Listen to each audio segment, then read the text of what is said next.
নমস্কার শ্রোতা বন্ধুরা, সন্ধ্যায় গল্পের আসর ইউটিউব চ্যানেলে তোমাদের সবাইকে স্বাগত।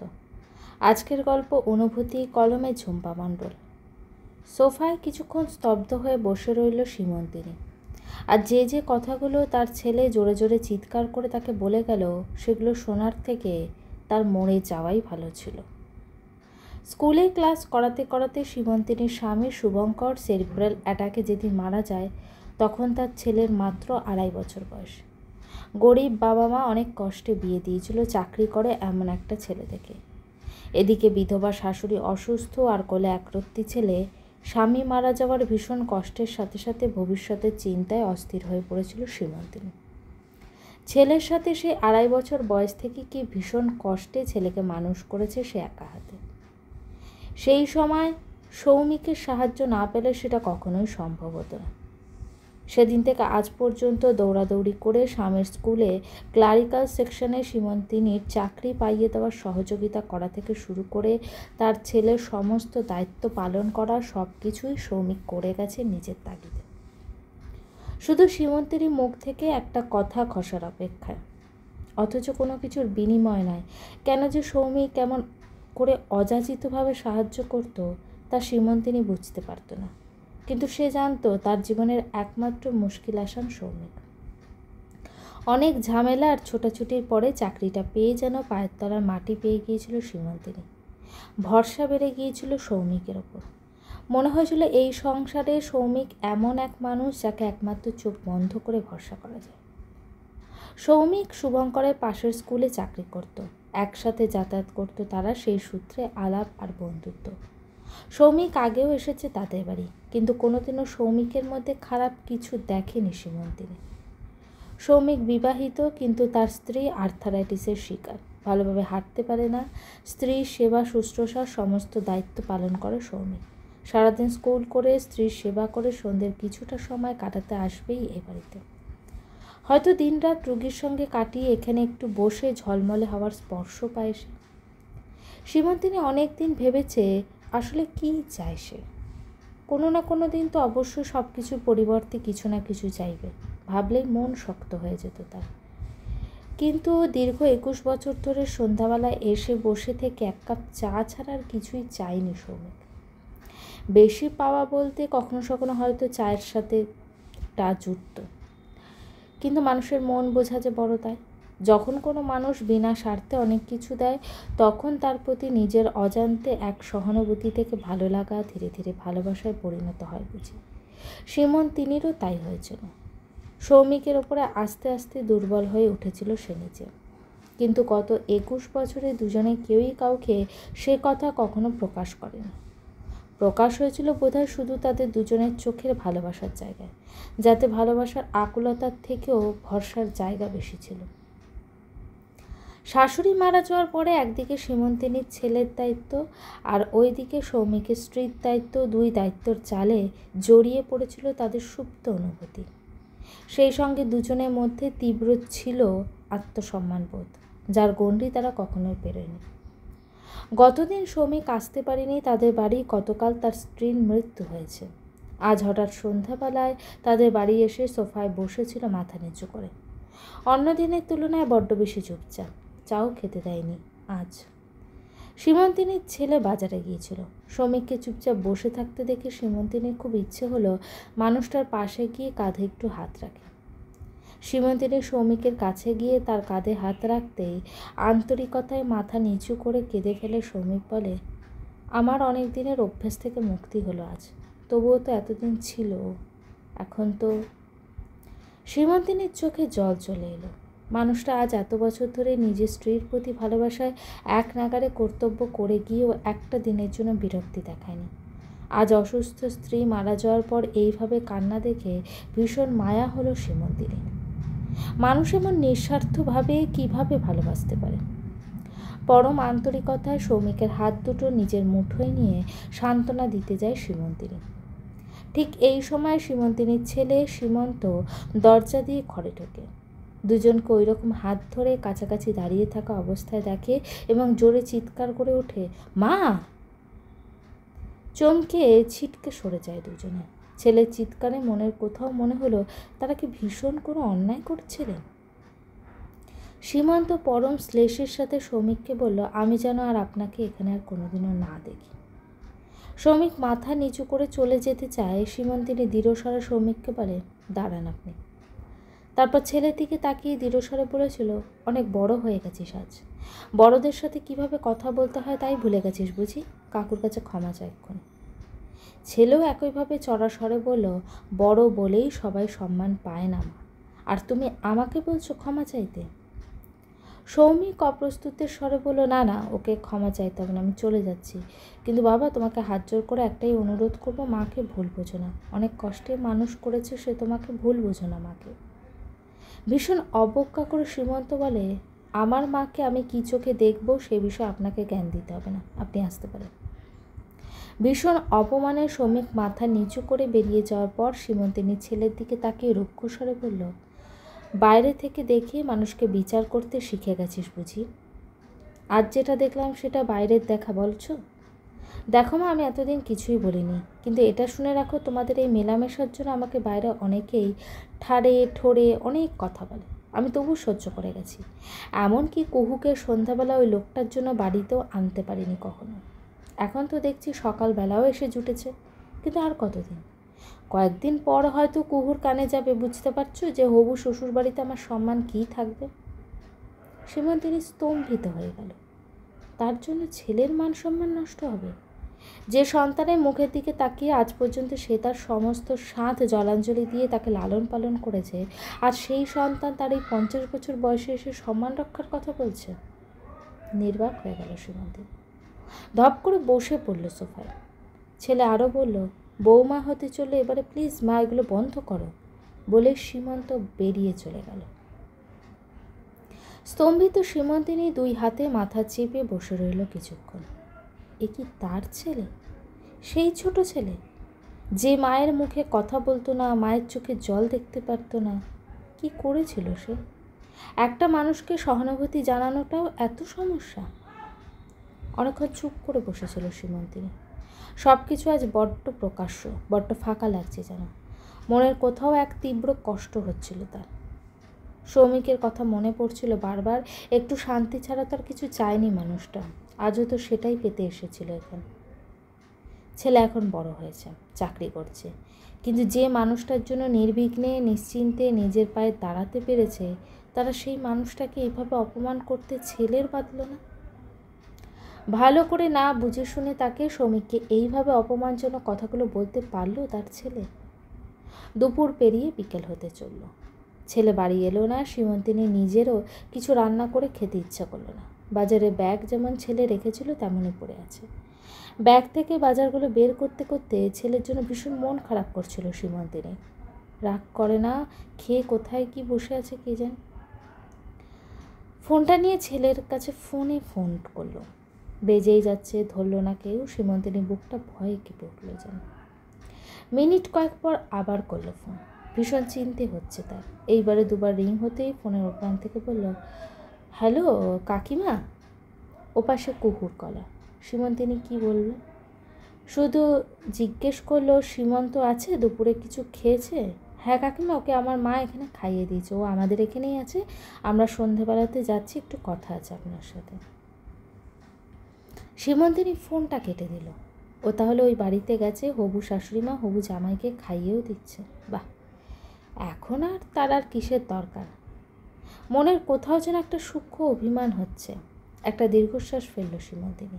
তার বারবার মনে হচ্ছে ছেলেটা আস্তে আস্তে কেমন যেন দূরের হয়ে যাচ্ছে ক্রমশ। আজকের ঘটনায় আরও অচেনা লাগলো, যেন নিজের ছেলেকে মনটা আবার ভারী হয়ে এলো। তাছাড়া কুহুর গলাটাও যেন কেমন শোনালো, কী বিষয়ে কথা বলবে তার সাথে। কুহু তার হবু বৌমা কর্পোরেট অফিসে জব করে। ছেলের পছন্দ, ভীষণ স্মার্ট, আধুনিক, ছোট্ট চুল, ধীর স্থির নয় মোটেই, কথাবার্তার মধ্যে নমনীয়তা নেই, যেটা মুখে আসে বলে দেয়, কোনো রাগ ঢাক নেই, কেমন যেন কাঠখোট্টা কথা। ছেলের পছন্দ, তাই সীমন্তিনীও মেনে নিয়েছিল।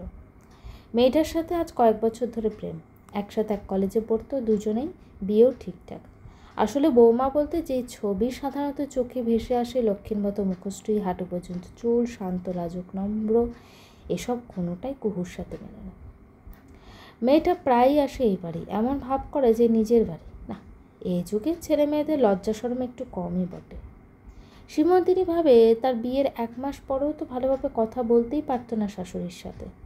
যাই হোক, ছেলের পছন্দ যখন সীমন্তিনী বারণও করেনি, মন থেকে খুব সায় না দিলেও মেনে নিয়েছে সে যে ওরা দুজনে সংসার করবে, ওরা দুজন দুজনকে বুঝলেই হলো। এখন মনের মধ্যে একটা কথা ঘুরপাক খাচ্ছে, ছেলে হঠাৎ দুপুরে হবু শ্বশুর বাড়ি কেন গেল এইভাবে?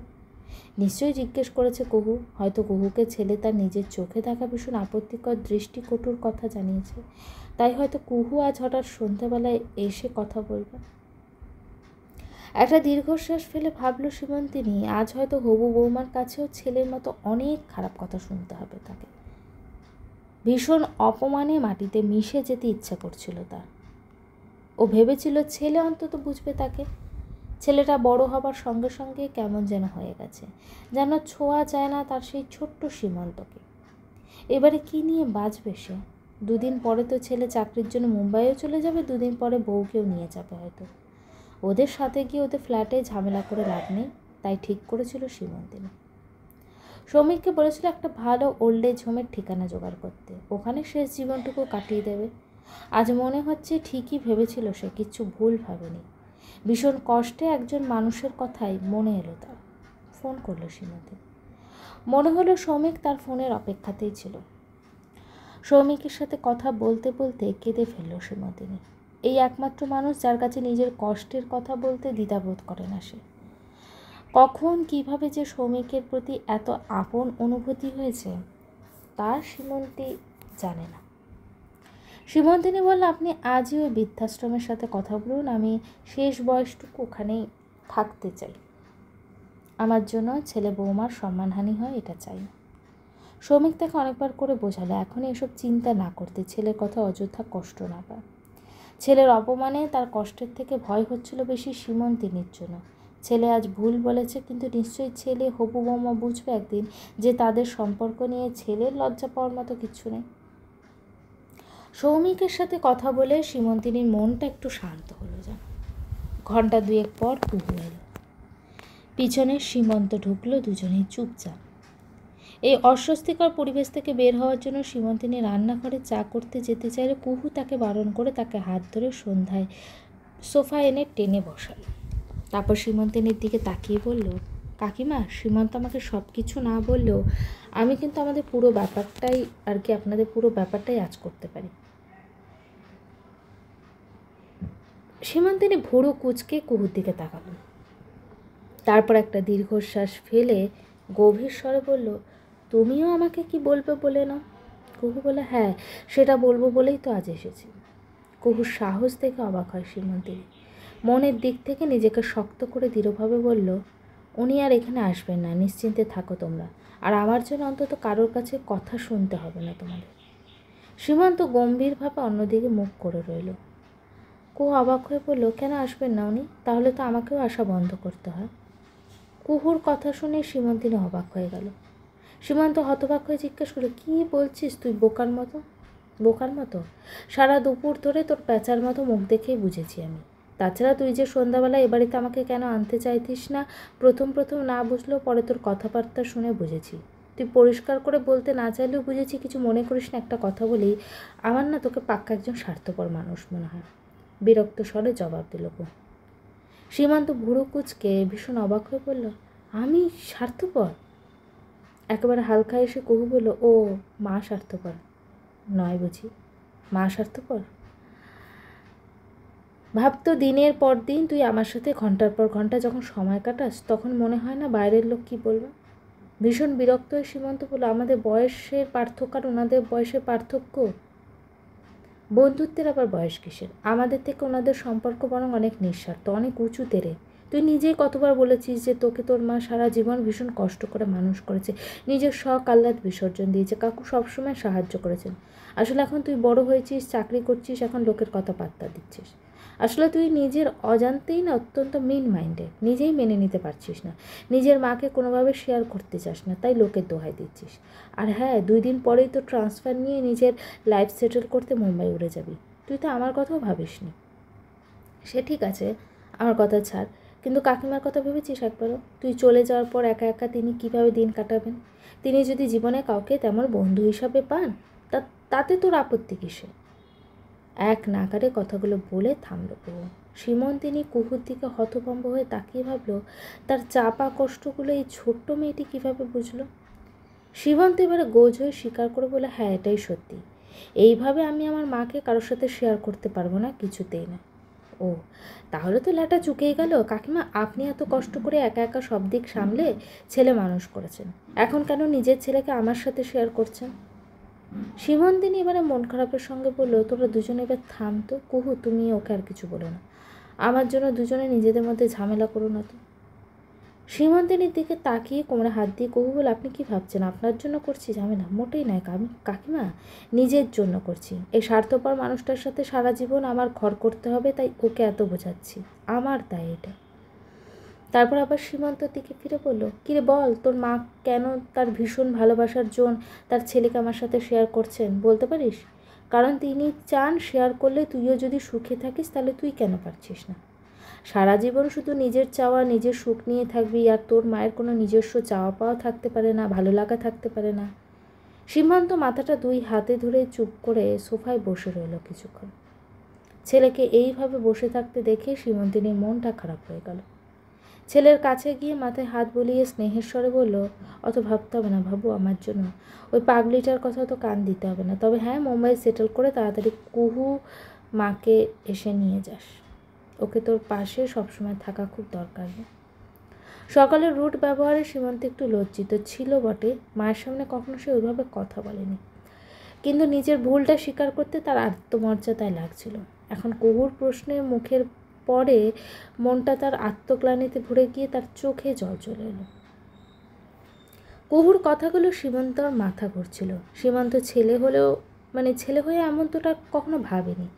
এতদিন শুধু সমাজ আর নিজের কথাই ভেবে গেছে।